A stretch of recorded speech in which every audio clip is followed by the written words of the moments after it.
Ever notice how sometimes a chart just sits there, barely moving, boring, and then out of nowhere it takes off and everyone's suddenly talking about it? That jump usually has a name. It's called a breakout. Let's make this simple. Think of price like a game of tug of war between two teams, buyers who want the price to go up and sellers who want it to go down. Most of the time, it's a stalemate. Buyers pull a little, sellers pull back. The rope barely moves.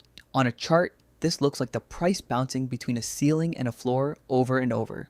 That floor, the price it keeps bouncing up from, traders call it support. Think of it like a trampoline. Price hits it and bounces back up.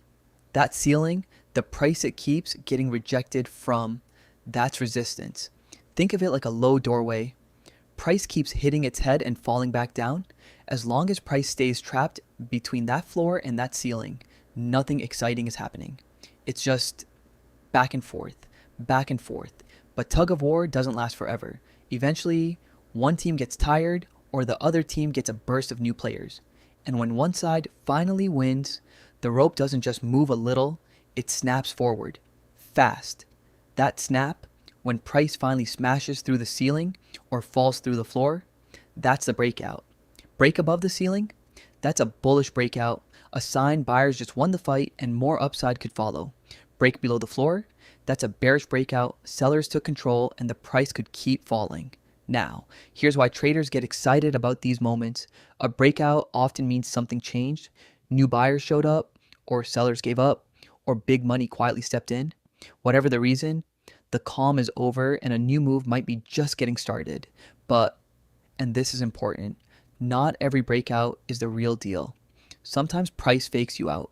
It pokes above the ceiling for a moment, gets your hopes up, then falls right back down. That's called a fake breakout, and it's how a lot of beginners lose money by jumping in too fast.